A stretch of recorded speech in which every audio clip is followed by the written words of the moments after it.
Hello. आज 9 तारीख महीना 6 2025 एजुकेशनल घुट्टी के तहत आज अछूत दलित चमार आदिवासी वनवासी पसमिंदा मुसलमान के विश्व भर के बच्चों के मैया पापा को उनके बच्चों ने पूछ बैठा।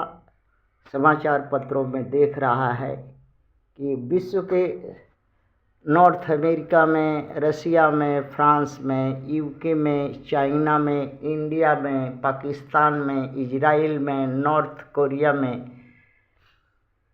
और फ़िलिस्तीन गाज़ा में ये जो है आम आदमी का कत्लेआम हो रहा है वहाँ के शासकों के सेनाओं के द्वारा। जैसे अमेरिका में नेशनल गार्ड द्वारा कत्लेआम जेनोसाइड हो रहा है आम आदमियों का।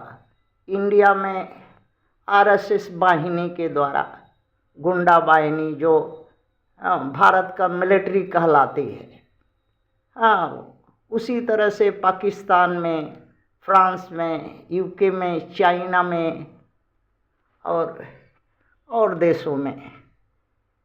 क्यों ऐसा हो रहा है? क्योंकि ये विश्व में दो तरह के लोग हैं। एक शैतान जो सत्ता, जर, जमीन, जंगल, जच्चा बच्चा दूसरे का हड़प करके भोगने वाले, जमीन जगह सब पद वहदा सत्ता सरकार भोगने वाले, और एक साधारण लोग जो उस देश के निवासी हैं उनके बीच उनका शोषण अत्याचार करके अत्याचार करने वाले 10% है। अत्याचार जिन पर होता है वो 90% लोग हैं। यही जो है इतना ज़्यादा अत्याचार हो गया है, इसीलिए जगह जगह सिविल वार का विस्फोट हो रहा है।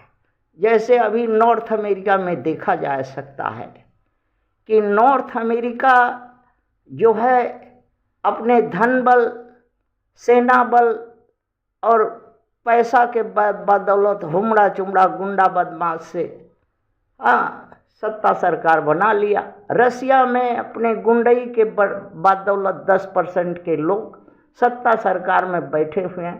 फ्रांस में भी वही है, 10% के लोग सत्ता सरकार में बैठे हैं। यूके में भी वही है, राजा रजवाड़ों के 10% लोग सत्ता सरकार में बैठे हैं। चाइना में भी वही है, 10% के लोग जो है सत्ता सरकार में बैठे हैं। इंडिया में भी वही है, 10% के मनुवादी सत्ता सरकार हड़प के बैठे हैं। पाकिस्तान में भी वही मनुवादी 10% सत्ता सरकार में बैठे हैं। इजराइल में भी वही 10% के लोग हैं। नॉर्थ कोरिया में वही 10% के लोग शासन कर रहे हैं।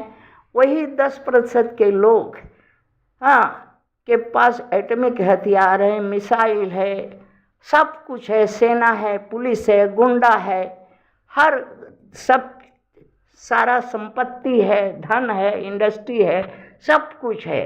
और जिसके चलते आम साधारण आदमी को, उस देश के वहाँ के निवासियों को शोषण, अत्याचार, प्रताड़ित करते हैं। और उसका अंत परिणाम सिविल वार है, और सिविल वार होना ही है, और होना शुरू हो गया है। नॉर्थ अमेरिका में, रसिया में देखो, फ्रांस में देखो, यूके में देखो, चाइना में देखो, वहाँ की सेनाएं लड़ रही हैं आम आदमी के साथ। और देशों में पहले हुआ, श्रीलंका में, बांग्लादेश में और देशों में हुआ, सत्ता परिवर्तन हुआ, और जगह होगा। ये संभव है, यही परिणति होगा इस शैतानों से। शैतानों की शैतानी जो है कम नहीं होगी, अत्याचार बढ़ेगा तो साधारण इंसान जो है सिविल वार की तरह, गृह युद्ध की तरह मुड़ेगा। अपनी रक्षा, अपनी सुरक्षा, अपने बचाव, जीवन यापन के लिए लड़ेगा, और लड़ना ही होगा। यही बात जो है अपने मैया पापा से पूछा, उनके बच्चों ने। तो उनके मैया पापा ने कहा ये सच है, लड़ने ही होगा, गृह युद्ध करने ही होगा, तभी जो है अछूत, दलित, चमार, आदिवासी, वनवासी, पसमिंदा, मुसलमान के लोग इस विश्व में, इस धरातल में, अपने अपने देश में बच सकेगा। यही कहना था उनके मैया पापा का। थैंक्स।